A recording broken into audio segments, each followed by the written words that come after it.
Well, hello there. Welcome. Um, so very glad that you're here joining us today as we explore elementary teaching for transformation stories from the classroom. Um, for those of you that have never met me before, my name is Darryl De Boer, and I am the Director of Teaching for Transformation at the Center for Advancement of Christian Education, which is located at Dordt University. Um, we have a global audience today, which I'm really excited. We have colleagues, Christian school teaching colleagues coming to us from across North America, from the continent of Africa, um, in Asia, and then also with Christian school colleagues from Australia joining. So welcome to you all. I'm actually coming to you from just outside Vancouver, British Columbia, and give you a bit of a predictable November weather update. It happens to be pretty dark and cloudy and raining this November. And if you check in with me in December, January, February, I'll give you the same weather report. Anyways, let's open with prayer and we'll go from here. Lord, I just want to thank you for this amazing opportunity today to come together from around the world to hear stories of your image bearers answering the call in Christian education, Lord, responding to your invitation to be part of building your kingdom through Christian education. And Lord, we just give thanks for that time. We pray your blessing upon our time may be pleasing to you. In your name we pray, amen.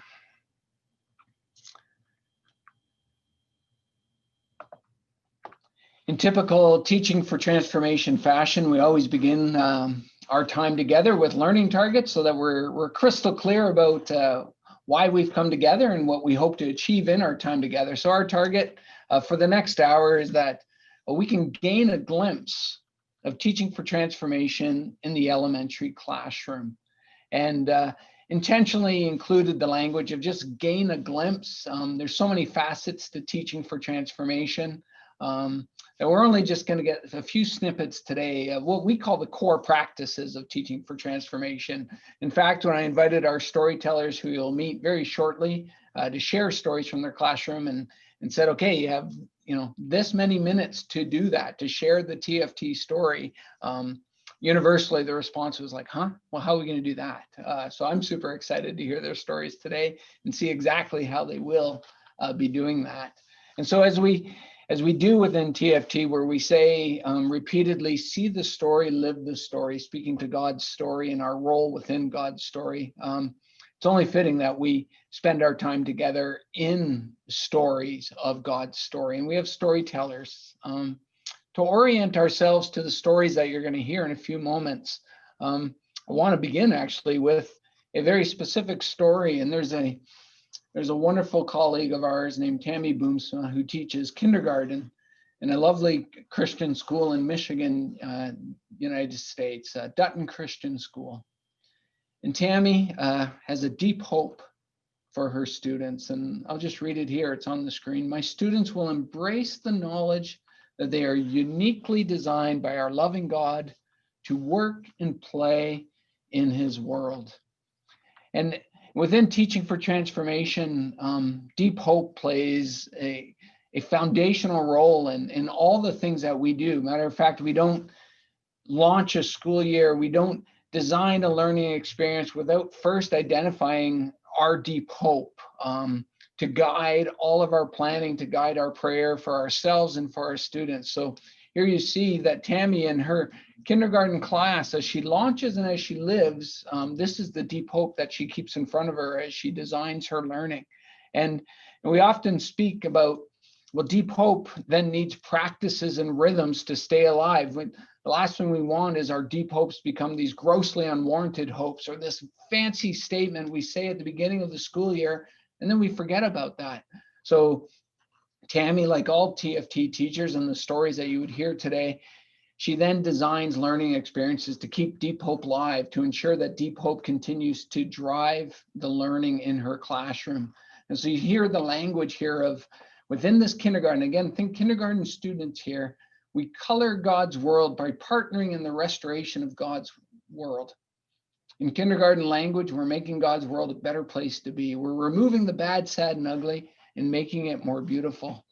So Tammy has practices in which her students are actively invited throughout the school year as they learn more, as they tackle the curriculum and the socials and the English and the maths, that she's consistently tying it into her deep hope of playing their part within God's story. And as they learn, the students, and you can see there's a vivid image of these two girls literally coloring the world, because they are learning as they go that their socials matters to God's kingdom, that they can color the world, that they can play the part within God's story in socials class and learning through maths and when they move in physical education. So in a TfT classroom, there are practices to keep deep hope alive. And you will hear of those practices today from our storytellers. And when they practice this way of being, our students and our teachers know that we are being this type of people. We're living this story within God's story. See the story, live the story. That indeed God has made this world and it is beautiful. However, there is brokenness in it, but because of the work of the cross and the invitation from Jesus in the making, to participate in the making of all things new again.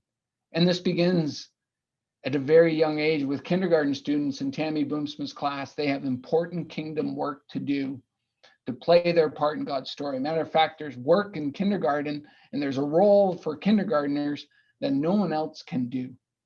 So within a TfT classroom, we cast deep hope, we identify deep hope, we put it forward of us, and then we live into it. So as you listen to our storytellers today, listen for the echoes of deep hope. And I've invited them to be very explicit about what their deep hope is. And from their deep hope then, we then design the learning. And all of our schools, wherever you are located today, all of our schools are schools of deep hope. If you go and you visit the mission and vision statements of your school, those are deep hope statements. They are North Stars that guide your school, that help make all the decisions from budgeting to hiring to what you teach and how you teach is driven by the deep hope of your school, the mission and vision. So in TfT, we work very hard that our teachers also establish a deep hope that aligns with the school's mission and vision. And within this deep hope, then you'll hear stories today of then a vision for who our teachers would like our students to become, to practice being. So you might hear stories today of our students as justice seekers or community builders or God worshipers. And it's very key to a TfT classroom, and it's foundational to a TfT classroom that we have an image of who we'd like our students to be within God's story, that our students develop this vision for who they can be within God's story, and then we design learning so that they can practice this way of being. And so all of our students as justice seekers and community builders and idolatry discerners and servant workers come together. And when they're together practicing this way of being, then our Christian schools play their part within God's story. Our students play their part within God's story. Our teachers play their part within God's story. And together we build God's kingdom. And at the very heart of TfT, it's a vision for now, that we have important work to do now, that our learning right here, right now matters in the building of God's kingdom. Yes, after graduation, but kindergarten students, we have important kingdom work to do right now. So we have a vision of our students. And then we take our students and we make sure that they have an understanding of the story that they're part of. So if through lines is our first core practice, and you'll hear that, the second core practice then is the storyline. And the function of the storyline is to ensure that our students, the learners, and the learning is connected to God's story. So all of our teachers in the TfT school will develop a storyline, a plot for their students to play their part within. So you see the role of their through lines playing their part within God's story as justice seekers and community builders, and then within the story. And again, it's a story of God's love for us, that he's created this beautiful world, but there is brokenness. but we don't sit in the brokenness because of the hope of the cross and the invitation in making all things new again. So the storyline then takes our learning, whether it's math or social, science, language, PE, and it roots it within God's story so that both teacher and students have a deep understanding that they are playing a part in God's story while they learn. And so we design what we call formational learning experiences, this third facet of teaching for transformation that you'll hear about. We create these opportunities for students to practice a way of being.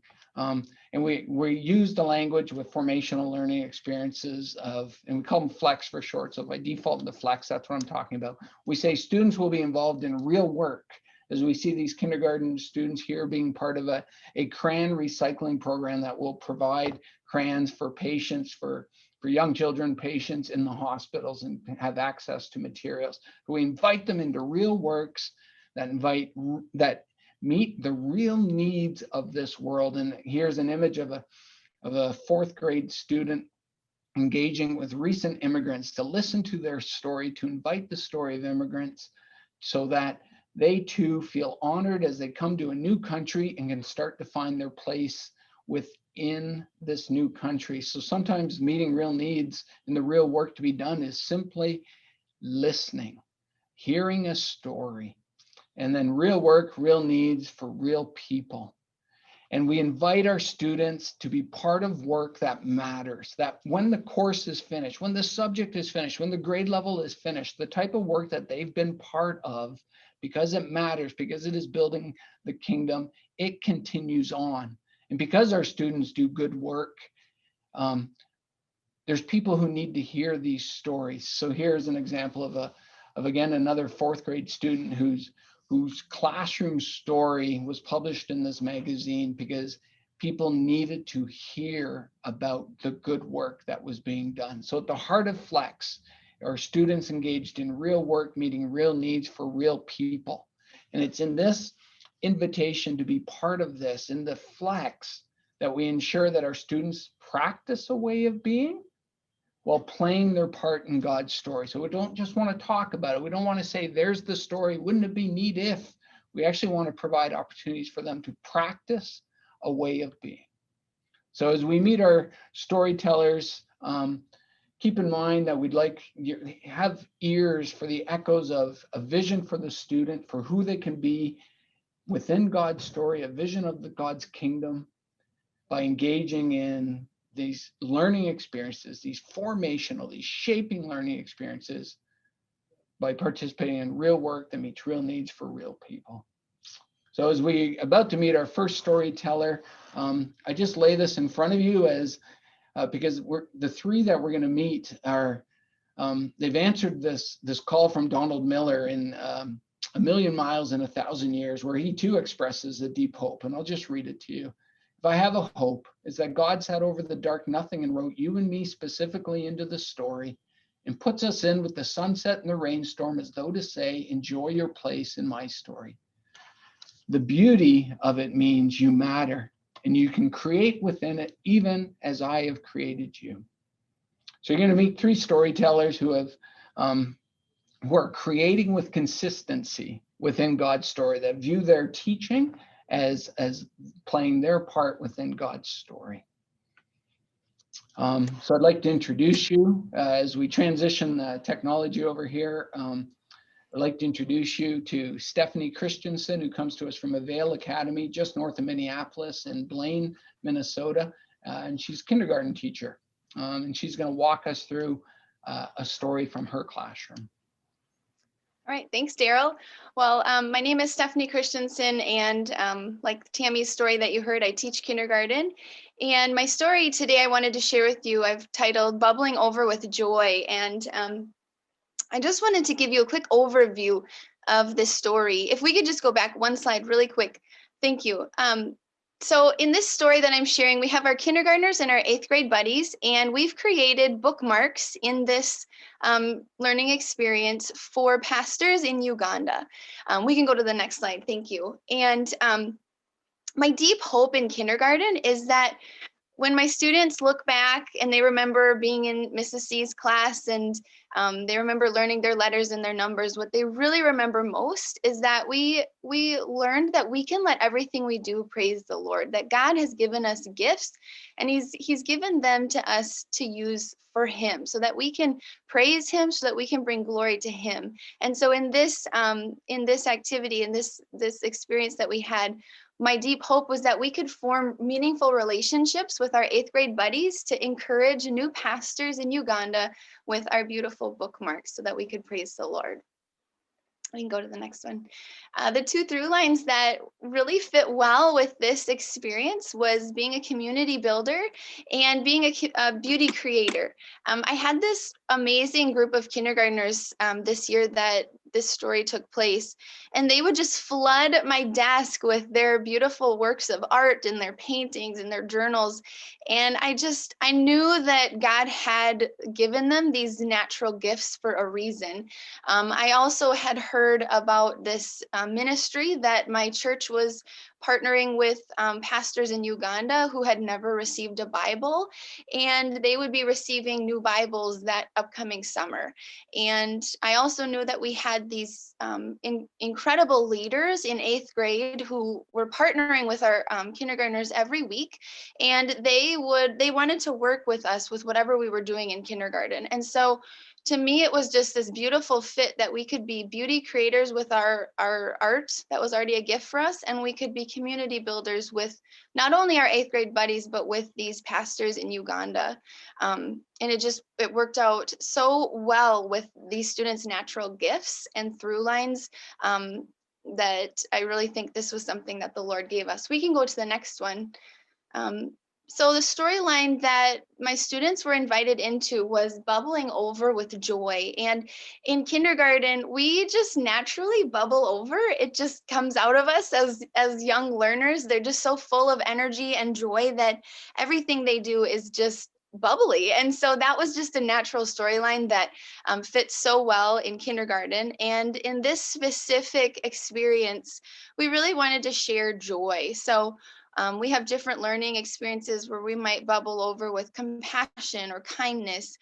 We might bubble over with patience. We might bubble over with encouraging words. And this one, we really just wanted to share our joy with not only our buddies, but with these pastors as well. Okay, there we go. And so this real work for this real need for these real people, it's a little bit layered. We had these 8th graders and these kindergartners that I really wanted to give opportunities for them to develop community and to develop relationships that had a significance within our own school community. And we also had pastors who had never received a Bible had never been in their hands before. And we wanted to pray for them and to encourage them. And then the real work that we did was to create these beautiful bookmarks that could actually be delivered into the hands of these pastors. We can go to the next one. And so I wanted to share these 2 photographs with you. The top photograph is of the class of 8th graders and kindergartners, and the kindergartners are there on the floor, and then their buddies are proudly behind them. On the far left, that's me, and I'm standing next to Pastor Mark Henry, and this was our celebration that we had at the end. This whole journey took about 5 months. In December, we had this unit called Materials in God's World, and the kindergartners learned about paper, we learned about fabric, we learned where these materials came from. And then we really practiced looking for ways that God's story was told through these materials. So we can hear God's story through the Bible, and that's made of paper. We can see God's story through maybe flags that are made out of fabric. And it just beautifully connected then to this learning experience where they could take paper and fabric and make these beautiful bookmarks with their buddies. So their buddies in January started actually creating presentations to teach the kindergartners about Uganda. They taught my kindergartners about food, the culture, the language, and then they also helped them start to imagine how to design these bookmarks. And so the bottom picture there is of the pastors who received these bookmarks. Pastor Mark Henry at our celebration, he took the 250 bookmarks that we had made by hand, and he delivered them about a month or two later. And there on the bottom, you can actually see them holding the real work that these kiddos had done, and the joy that they have on their faces just, it meant a lot to me and to the students when they got to see this. And I just loved how this all came together, and these pastors felt blessed, but in it too, these students, they were just, they were filled with such joy. And I'll share with you just a really neat reflection one of them had about this experience. We can go to the next one. So again, here's that curricular connection where they learned about paper, they learned about fabric, and then we used them not only just to see God's story, but then to tell a part of God's story ourselves so we could be a part of that. And then finally, I wanted to just share a student's reflection. So I talked to Grace just a week ago. So this is now about a year and a half after this completed story. And the feelings and the vividness that she has from this was still so real that I needed to share this with you. She said it was a good activity to do because it allowed the 8th graders to lift up our buddies and to focus on what they liked and what they could do. I think the feeling I experienced the most was joy. Joy in the face of my buddy, joy in the colors on the page, joy in our conversations we had about the people we would bless, and joy in the classroom. Most importantly, joy that we could bless people that we had never met. I just wanted to close with that these experiences, I think they transform lives. They're transforming these students, not only the people that they were encouraging in Uganda with these bookmarks, but they themselves were transformed through this. So thank you for letting me share my story. Stephanie, thank you. Thanks. Before I let you go, one quick question, and maybe you can even predict it. We often ask ourselves within TfT was, in what ways was Deep Hope realized? So maybe just to come around full circle here on either thinking about the language of bubbling over with your storyline or your Deep Hope. In what ways was Deep Hope realized for you, and what evidence would you have of that? I think even if if we can go back to the slide of the pastors and just seeing that look of joy on their face, and look at the kids on top, like their joy reached across the ocean. Like it was just beautiful how they bubbled over with joy in the classroom and just so much excitement.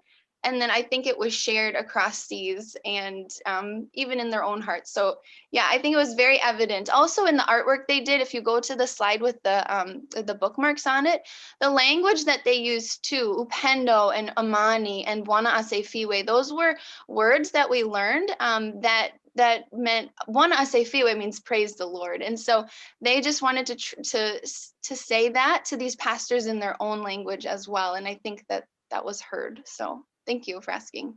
Awesome. Thanks, Stephanie. Appreciate it. And to everyone out there, as you listen, I should have mentioned this earlier on, just invite you to consider two things. One, we're going to have a chance to listen or to talk to our storytellers via a panel in the last 15 minutes of our time together. So feel free to enter questions in the Q&A so that we can engage those questions in the panel at the end. Then also we can use the chat feature. And if you'd like to just have a running dialogue or sharing your thoughts and reflections as you listen to the stories as a way of communicating with each other during our time together, but also as a way of just expressing appreciation and blessing Stephanie and our teachers as they share their stories. So feel free to do that. I'd love to introduce you to our next storyteller. Chelsea Todd is 4th grade teacher and assistant principal, actually at the school that I am also located at, Surrey Christian School in the suburbs of Vancouver. Chelsea, thanks for joining us today, and I turn it over to you.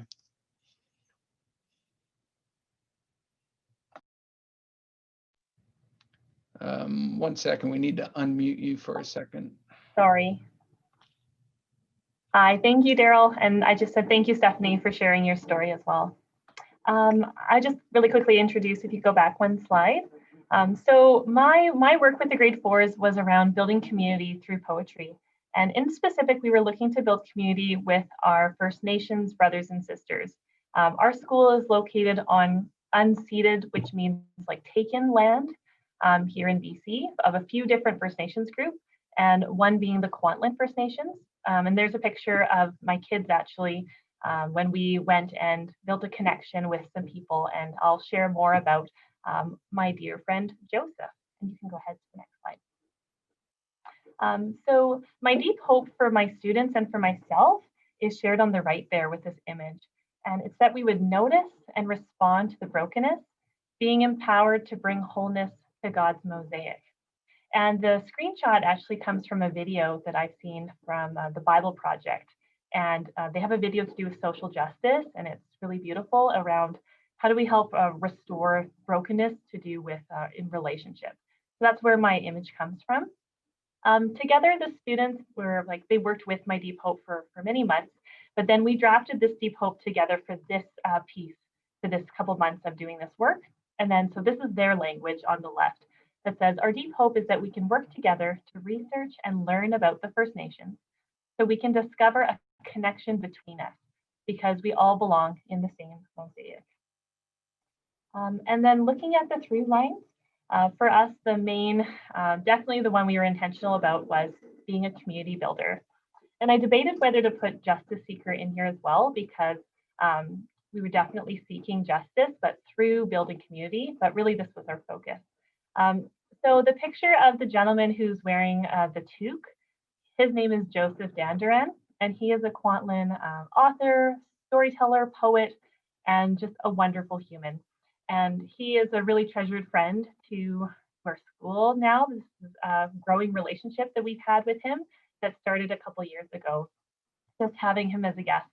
And so what he's doing here with our students, actually my kids as well as the other grade 4 students, is sharing stories, reading his poems, playing drama activities and games with us, doing art together, and just having a real authentic connection with him. And he became a resident storyteller and kind of an expert author and mentored us as grade 4s to write poetry and to write it from a sense of knowing who we were, as well as a way to connect more to Joseph and to his culture as a Kwantlen First Nation. And so with all this work, I'll share a little bit about our storyline. So the storyline that our kids were invited into is mosaic. Behold, belong, become. And that was a word that both shows up in my Deep Hope, as well as the ones that the kids wrote for us for this work. So when we kind of unpack through the year, we would ask questions like, who is a part of our mosaic? Is it just the 20 of us in this classroom? Is that who's our mosaic, or is it beyond this? So as we identified new people that belonged to, were a part of our mosaic, the tree grew. So literally the leaves kind of expanded. And Joseph, there's a picture there of Joseph's name, and he writes, "Thank you for allowing me to share my stories with you." We also ask questions like, how can we behold God in one another?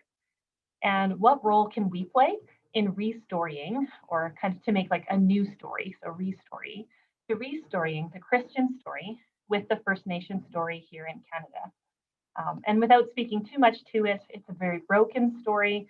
There's still a lot of brokenness in Canada to do with our connections between our First Nations brothers and sisters.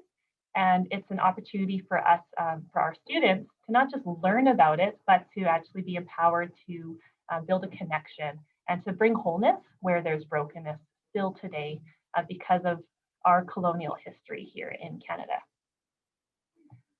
So I'll speak a bit about this real work, real needs project.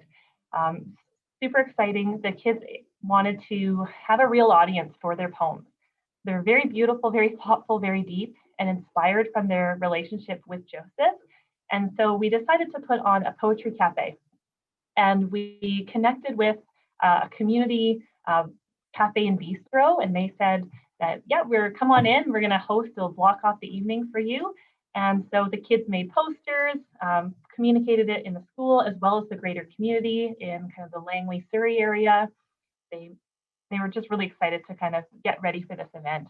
And then the night was a really honoring way for them to share about their reflections and to read their poetry to the community, so their families as well as other people. And Joseph was there, and he shared his work with the community as well. And the picture just shows some of the gifts that the students were giving to Joseph as a gratitude for his his friendship, really, with us and for his investment in us as people. And then I would love to just, actually, I'm going to read to you some of the student quotes. I could have had probably 20 slides about the student reflections, and I just chose a few for today. So this one comes from, all grade 4 students, but this student says, I didn't really care. I didn't really know him. I just thought he was coming to share poems with us until I got to know him and I loved him. He encouraged us to make poems. He took care of us. He loved us, and he never gave up on us. Now I know that the First Nations are a part of our family tree, part of our mosaic. And with permission from one of my students, his name is Joshua, he allowed me to share his poem with you this morning. And this poem is called Building. I am building something with Joseph. It is a relationship. I look at the world and I wonder what it would be like if the world wasn't broken. Would everybody have each other's backs? Would the world be perfect? Would everybody reflect God's image? Because everybody has the day that they feel like they don't belong. But God says we all belong. Thank you so much for listening to my story and for the student's story today. Thank you, Chelsea. And a question for you as well. Can you, and I'm trying to decide which one I want to ask here. I think I'll speak to this idea of real work. Sometimes we often ask, well, what is real work? And we talk, there's an outward facingness of real work. It's the building of God's kingdom. It's servant working and justice seeking. That's real work. But there's also an inner real work that happens, this personal transformation. We talk about teaching for transformation. So can you maybe just take a second or two to speak about maybe what evidence you saw of the real work that was happening internally? Oh, sure. I have the privilege of getting to see these kids like years later, and the conversations I have with them now, even after this happened last year, but a lot happened last year, and this is a very formative time for them. The way they speak of Joseph specifically sits with them deeply. The way they talk about from Joseph to the First Nations group, I feel like it was a game changer for a lot of students. To do with, a lot of them didn't even know about the brokenness that happened in Canada, and to have the opportunity to not just learn about it and be told, hey, there's brokenness and hurt, but to be empowered to form relationships. It's really beautiful. So I'm excited for them. Lots of internal movement. We are different humans now after this year. Thank you, Chelsea. Thanks for sharing how building relationship and listening is real work. Appreciate that. Thank you. And our final storyteller today is Alan Banstra, and I'm excited for you to meet him. He's a science and math teacher in Sioux Center Christian and in Iowa, and he's going to be sharing a story with us that brings in together both science, math, and Bible. So, Alan, over to you. Thank you, Darryl. Good afternoon, everyone. As a teacher of science, and Darryl, maybe we could go to the next slide now. I deeply hope that my students will learn to love and care for God's creation. And on the next slide, we have a couple of the through lines that we were trying to live out in my story: servant worker and earth keeper. And the next slide, I believe, yes, that slide, that slide shows my storyline for that year. My storyline was actually this painting by Norman Rockwell. You can see how each of the characters in this little story is enjoying the beauty of this day. The dog and the boy are eager to feel the mud of the river between their toes and the tug of the fish on the line. And the grandpa, well, he's quietly enjoying the changes of this early fall day. But even though each one derives something different from this experience, each one really has something to teach the others about the beauty of God's world. And I really see myself and my students in that painting. So that was my storyline that year.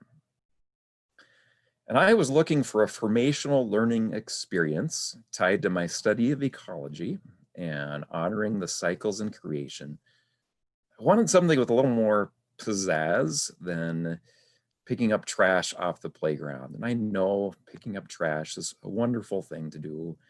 It's kind of ordinary, and we live in Northwest Iowa.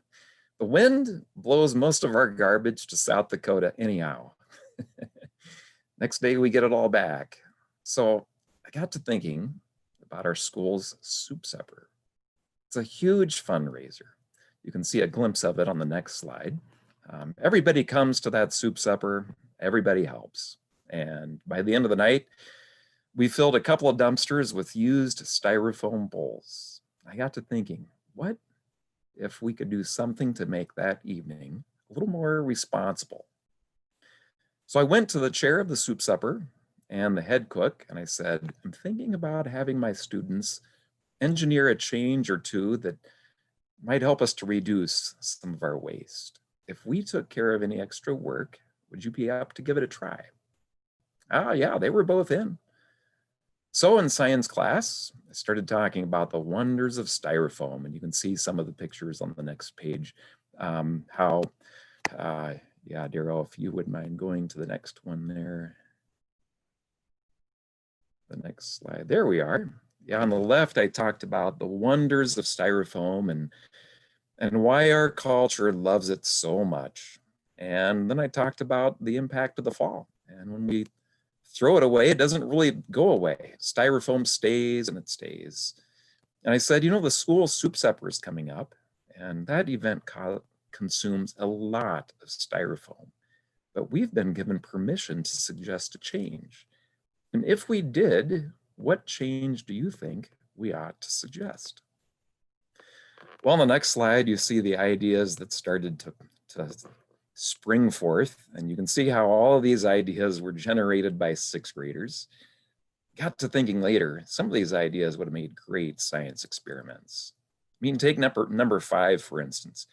I don't know why I didn't bring some empty ice cream cones to school so we could test in science class how well they will hold up to hot soup. I guess I was still new to flexes at the time and not quite as flexible in my planning as I've grown to be. So we sat around and argued a lot about the ideas instead. And on about the 3rd day of our deliberations, I hear one kiddo say, Mr. Banstra, why would you change the soup supper? That's what my mom wants to know. Why change it? It's fine the way it is. And that sentiment started to grow until it dominated one of my 3 sections. And you know, those are the moments in teaching that give the sweat glands a real workout. I had to think of something to bring it together. And so finally I said, you know, folks are going to come out no matter what, because they want to support our school. And some people are fine eating out of foam bowls. It doesn't bother them. But other people don't like it. They don't like the way it feels. And they don't like what it does to God's creation. And right now, those folks don't have a choice. Could we do something to accommodate those people? And that's where we landed upon the idea of inviting guests to bring their own bowls from home if they wanted to, and if they did, we would provide a washing service. The other thing that rescued hope in the project was the commercial. I said, you know, if we're going to do this, we got to get the word out. Who wants to be part of a commercial? Well, everybody wanted to be part of the commercial, and that's the other thing that revived the idea. I wish we had tallied how many people participated that night. Maybe 100 or so out of 600 to 700 people who came. But we heard some great feedback from the guests. And yeah, on the next slide, you can see some of the dishwashers hard at work that night. And then on the next slide, on the left there, you see some of the comments that we heard from the guests who came. And on the right, there was just one student reflection where a young person said that her church was inspired to make some changes in their own practices because of what our school had done. And really cool, a couple people showed up that night who weren't really connected to our school, but they had seen our commercials on our school Facebook page and wanted to be part of what was going on. Well, projects like these have ways of evolving if you recycle them the next year, which is why last year I added a trip to our local landfill, because nothing makes an impression like physically standing on top of the mound of garbage we generate. And keep in mind, we live in Northwest Iowa on the plains of the Midwest, and riding up a hill like that in a four-wheel drive truck would have been an experience in itself, but on a school bus, now that was real. Yeah, what else can I say? On the next slide, there's a short little video where that pretty much summarizes the reaction of the students to that experience. There it is. So thank you for letting me share my story, and that's it for my soup supper story. Thank you. Thank you, Alan. I'd like to invite you to maybe just take another minute to speak a little bit more about how you alluded to 1 year is this and the next year was like, so it'll be one anticipating questions like how often do you come up with these? How do you come up with these ideas? And can you just speak about like taking the same idea and growing it the next year? And I'm also very curious if anything about the soup supper changed in year number 2 versus year number 1. Yes, year after year, we did the soup supper project 3 years. Last year was the last one. Unfortunately, pandemics have ways of canceling traditions, and so the soup supper is no more. So this year we had to take a new direction. But last year, with the trip to the landfill, that was definitely a hit with the kids and made a huge impression. Thanks, Alan. So we're gonna transition now to our time where we'll have all our storytellers available to us and an opportunity for you to ask some questions, enter them into the Q&A if that's what's easiest, but then also feel free to put them in the chat room. Just looking at the time, we have just shy of about 14 minutes for this part. I want to remind us of our learning target as we enter into this next bit, that we're working towards gain a glimpse of teaching for transformation in the elementary classroom. So I'll throw out the first question here to our panelists, and maybe I just actually, in this one, I invite all of you to respond to. We often talk about that teaching for transformation is actually the result of teaching from transformation, that this practice of teaching for transformation and designing learning in a certain way it actually does something to the teacher as well. It's not just for students in terms of their formation, but it's forming teachers. Can you maybe speak to a little bit of your own experience of your own transformation as a teacher by participating in the framework of TfT?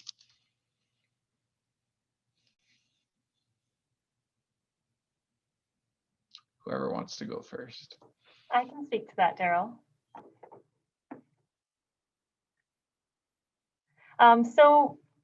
For me, and I think the first picture on my story maybe captures a small little glimpse of this. I've been on my own journey with how can I be a part of restoring the Christian story with First Nations people here locally. And part of that journey brought me to meet with a few different people who I had never yet met on the Kwantlen Reserve. And that's how I got connected first to Joseph. And then when I had him come in to visit with my grade 4 students, I had met him once, and now he's become a treasured friend and has changed my own views as well. So just that I feel like my students are new humans. I equally am new. I'm different now than I was before I met Joseph. Thanks, Chelsea. Alan or Stephanie?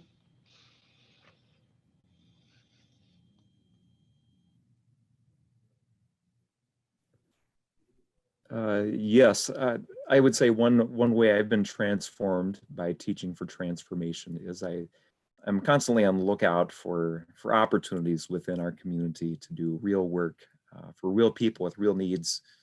I'm seeing my classroom as not existing just for the sake of my classroom, but for the sake of people outside our walls. That's probably the biggest transformation that's happened with me. And Stephanie. There, I got my mute.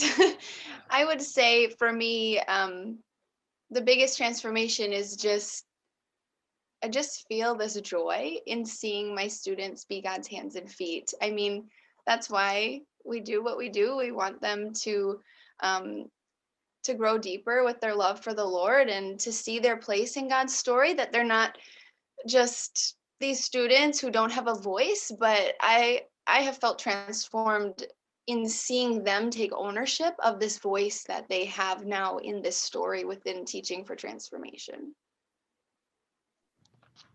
Thanks, Stephanie.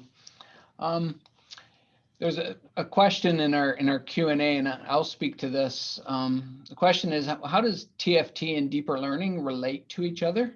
So for those that are maybe a little less familiar with the conversation around deeper learning, what do we mean by deeper learning? And we've been exploring that for the last few years as Christian schools, and we land here that, well, what do we mean by deeper learning within Christian education? And we land on, well, it's people of God's story engaged in real work that forms self and shapes the world. So deeper learning then is for people of God's story. So it's both for students and teachers that are engaged in kingdom building work, which most often is the promise of our school's mission and vision statements. So real work is that which is part of making all things new again. And it's forming self, and it's shaping the world. So there's this outward inward movement that results from deeper learning. And it's a little bit of, if we ask the question, well, have we experienced deeper learning? How do we know? Well, you would find evidence of forming self and shaping the world. And that's why as our storytellers put their stories together today, part of the story was to include artifacts or evidence of how the world is being shaped, but also how the learner is being formed. So in the deeper learning conversation, there's different ways into deeper learning, and Teaching for Transformation is one way into deeper learning that has been specifically designed for the Christian school environment. There are other ways, and these other ways actually have influenced parts of TFT. For instance, EL education. There's a lot of practices from EL education, which is also deeper learning, that we've taken into TFT into our framework. So there is a bit of a back and forthness between TFT and the other approaches, but TFT has been designed specifically for the Christian school environment. Another question, this one over to our panelists. Can you address in more detail how many flex activities, how many formational learning experiences take place in a year? How often do you do these? And then also another one to related, what about recasting deep hope and projects in your storyline? Like how often do you recycle? Do you come up with new? So yeah, if anyone wants to speak to that. I can speak to the recasting of your deep hope and your storyline. So for me, when I first started, there's this idea of being this designer within teaching. Have this freedom to just be in the sandbox that you're creating, that you're trying. And so to have that freedom for me as an educator was like, oh, finally I can just, try things, and it doesn't have to be perfect the first time. And so my storyline really developed over a few years, and only in the last couple of years have we really landed on bubbling over in kindergarten. And even this year, bubbling over is really being developed in a different way than I have in the years past. We're actually trying a monthly focus because it just works really well with this group of students. And like that year that I was telling the story of the bookmarks, that class just worked really well to being a different through line than this class that I have now is even using. And so I think for me personally, knowing who my students are even that year, it kind of helps form and shape where the storyline and where my deep hope is going. And then each year I get a little bit deeper and a little bit further in with letting everything we do praise the Lord. And then from that, we're bubbling over in different ways. So I hope that helps answer that question. Thanks, Stephanie. Alan or Chelsea, either of you'd like to speak to what that looks like in your classroom? Yeah, I'd love to share. So I've now known Joseph for 3 years. And so he has been a part of our learning story for the last 3 years, but it's looked different every year because as our connection to Joseph is deepening, so is the work. And so I guess is the opportunity for us to engage with that work. So Joseph has been a constant in terms of that flex community building, but the work is shifting, which is fun. It keeps things a little bit fresh as well. And then in terms of the first part of the question, I try to have about one flex a term. So if there's say a 3-month period, and for me, I have a subject area that's the main driver because I design my learning from a place of deep hope and storyline. So my storyline rhythms are not kind of a separate thing I do. It's just connected to the learning that we do in grade 4. So it then makes sense that we do real work and engage with real people every term. Thanks, Chelsea. Mr. Banstra, you want to speak to this? Sure. I'm going to speak mostly to the formational learning experience. I guess I've learned to just be open to those as they come along. Last year, the soup supper was canceled because of COVID. And so now this year, got to seeing that several trees in our school playground had died.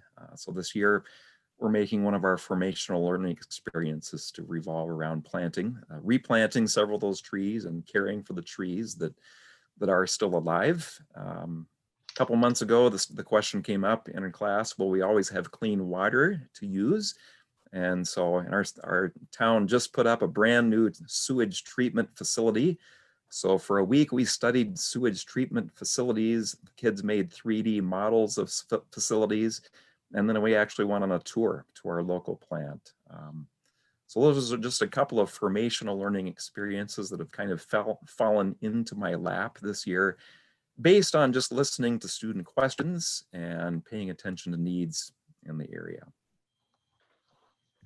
Thanks, Alan. I think, Chelsea, you started to allude to this next question a little bit in your answer. I'll just read it word for word. How often do you literally cycle back to the deep hope of the classroom? Daily, weekly, monthly discussions?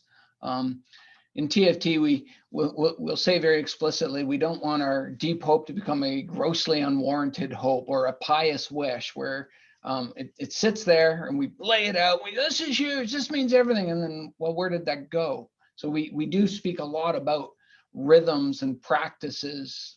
Can you start with Chelsea and then, of course, the invitation to Alan and Stephanie about rhythms or practices, the frequency of that, and what does that kind of look like? For sure. So I guess for me, again, I call myself designers or a designer of learning when I think about lesson planning or unit planning. So for me, that always is from a place of deep hope. How does this connect to us as a mosaic? So our storyline lives and is rooted deeply in that from the learning perspective. But then some of the additional rhythms like our tree growing, like having conversations, asking the kids, who's a part of our mosaic? How should we grow the tree? If it comes up from the students are wondering about it, then we always go with it. We always engage it. But sometimes I'll still be the one to bring it up. And I teach once a week. So about once a week, when I'm teaching with them, it'll be a conversation as also a part of our devotional. Thanks, Chelsea. Stephanie or Alan? Sure. One of the rhythms and practices that we have in kindergarten about bubbling over is that we actually have a fountain in our class that bubbles over. And it's just a great visual. We have it up next to our board that we keep all of our documenting of ways that we're bubbling over, photographs of how we're doing it and practicing it. And I have glasses that the students put on that don't have the lenses. And so when we put on our bubbling over glasses, we gather around the fountain and we share ways that we've seen others bubbling over in class, just kind of like a call out, like, hey, I saw so-and-so bubbling over with kindness when they did this. And we try to do that once a week. So that's a rhythm that we have. And then the students put a token into our fountain, just kind of a way of sharing that story that we do every week. So. Thanks, Stephanie. Alan? That sounds like a wonderful rhythm, Stephanie. Thank you for sharing that. In my classroom, I try to keep my deep hope and my storyline posted on the wall, bulletin boards, and for sure within each new learning unit that we study. We take a look at that deep hope and that storyline and come back and ask how does that storyline, how does the deep hope speak to what we're currently studying. So for sure within each learning unit, which is from every 3 weeks or so to a month or so. We have time for, we're in the wrapping up time actually. So I'm gonna, a prompt that we'll often use in TfT for reflection is I used to think, but now I think, or I used to feel, but now I feel. And if you think about, so I'm gonna ask you to go back before your TfT journey. You could be, I used to think, but now I think, or I used to feel, but now I feel.